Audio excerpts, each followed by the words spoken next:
Hi friends, today I wanted to talk for a minute about a book that I've been reading that I've really fallen in love with, and I think you might as well.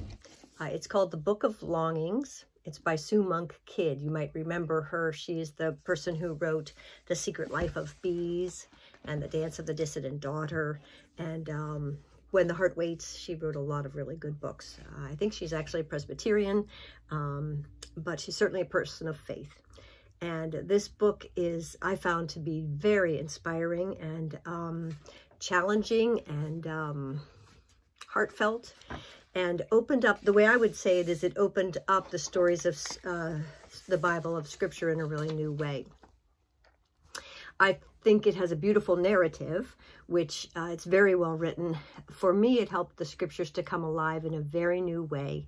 It, the way I was thinking of it is kind of, it opens up some new frequencies. I was able to hear things in a new way, and it just opened up my mind to thinking of things in very surprising ways. It really made stories that I had grown up with come fresh to me. It's also, I think, very invitational.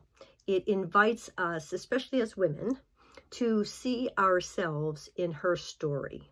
I'm not going to tell you too much about it, but it opens up the protagonist. I mean, I would call it historical fiction, and it opens up her struggles and her journey, her life story, and her desire to be heard, and invites us to see our own story in her story. I found it very moving. Maybe you have yearned in your life to have a voice or to know how to use it.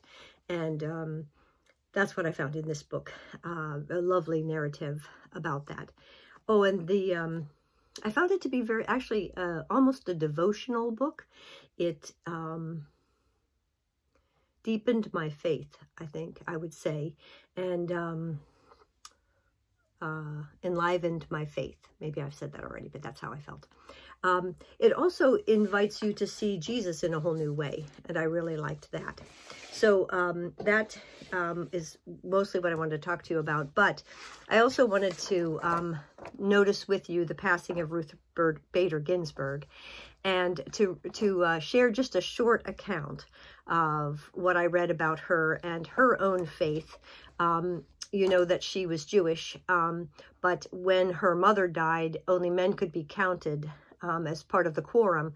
So Ruth wasn't allowed to give the mourner's prayer, and that was really disruptive to her. You know, she was a feisty feminist, and that really alienated her from her faith.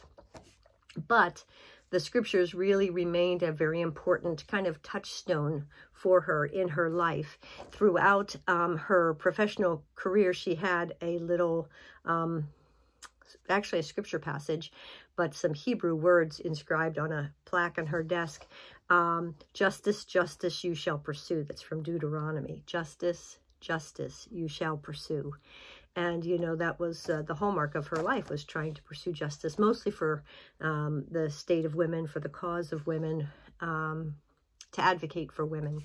So accordingly, I'll just read this little section to you. Accordingly, when in 2015, she was asked by the American Jewish World Service to write an insert for the Passover order of service, she agreed, and she organized it around the heroic and visionary women of Passover, 5 figures who played a pivotal role in the story. Moses' mother, the Hebrew midwives, Shiphrah and Puah, Moses' sister Miriam, and Pharaoh's daughter.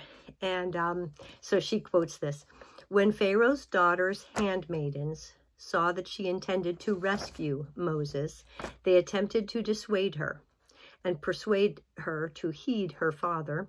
They said to her, 'Our mistress, it is the way of the world that when a king issues a decree, it is not heeded by the entire world, but his children and the members of his household do observe it.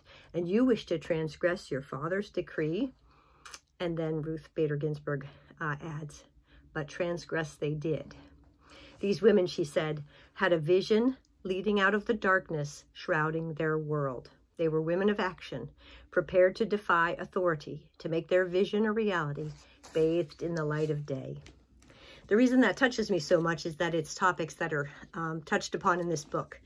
Women's call, women's vision, women's voice, and the desire to be followers of Jesus in our own words and in our own ways, called to serve and to follow Jesus, but to do it in ways that are unique and authentic to us.